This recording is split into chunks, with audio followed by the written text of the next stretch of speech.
there is something that is really, really true, and it's the fact that in an interview job, or when you're going to make a business information, or you're going to talk about something that you want to do, nobody, unless you're going to apply for a geometry teacher, nobody's gonna ask you how to classify quadrilaterals.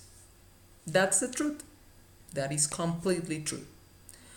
But what we're going to work today using quadrilaterals is the skill of learn how to classify objects using properties and using the information that we can have from the properties of that object.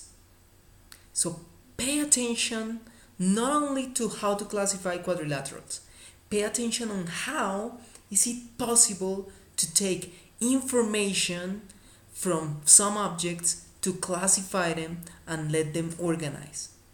Our brain is a fan of organization, and if you learn how to organize things, your brain is gonna be grateful because it's going to be easier to make things. So let's start. So we have here the quadrilaterals, and we have like some cards that are like in pieces. We need to reorganize that, such as our brain can understand quickly all the information we have. Okay, so how are we going to do? We're going to take a look of each one of these, of the information that the shape gets, and using this information we're going to classify them. So first you can see here other quadrilaterals. That means that they had nothing like in common or congruent, so we're gonna leave it there.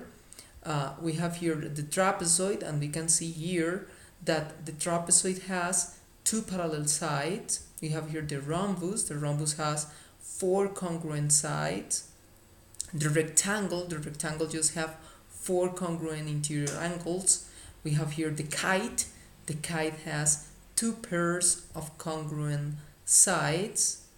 The isosceles trapezoid that has parallel sides and a pair of parallel sides and two congruent sides.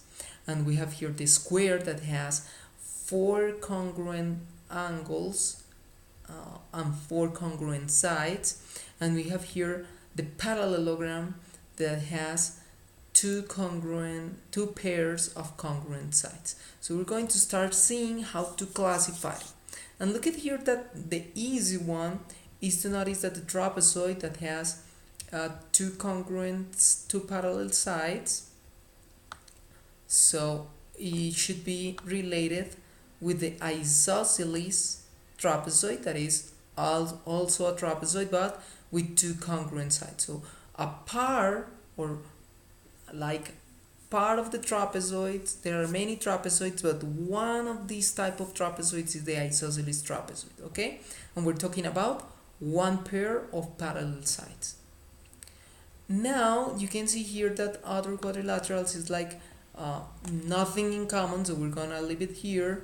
And we can see here that the kite that has two pair of congruent sides, it doesn't has to be anything with parallelograms that have parallel sides or squares or rhombus or rectangles, so we're going to let it here because it just has two pairs of parallel sides, of congruent sides, but no parallels.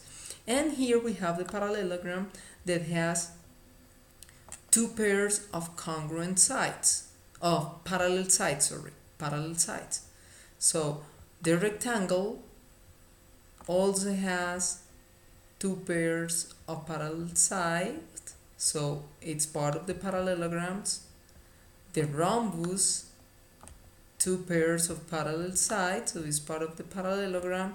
And the square is also a parallelogram because it has four congruent sides and two pairs of parallel sides. But notice here that the rectangle is congruent interior angles, four congruent interior angles, and the rhombus is related to four congruent sides. So it means that the square is related with both, with the rhombus, four congruent sides, with the rectangles, four interior angles congruent. So as we could see here how we can classify the quadrilaterals. We have many options, but we just classify them using the information we have. Now what is your task? What is the idea?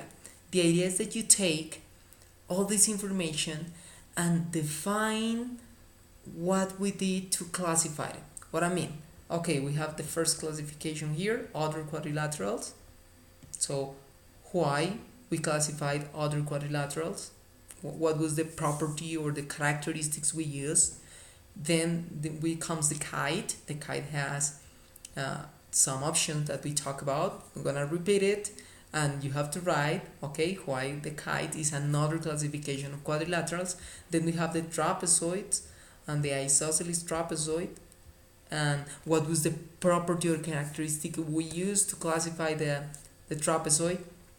And finally we have the parallelogram, and the parallelogram with the rectangle, rhombus and square, and we use something to classify them as parallelogram. So you have to write how do we classify the parallelogram, why it's a parallelogram, and why rectangle, rhombus are part of parallelograms, and why the square is like the intersection of rectangle and rhombus. Okay, so that's your task, that's what you have to write.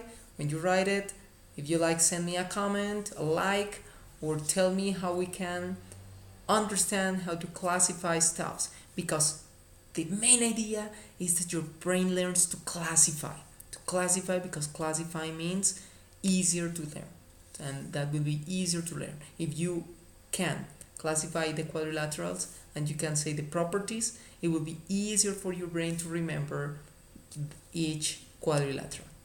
Thanks for watching the video. Like, comment, tell me anything, and see you the next time. Goodbye.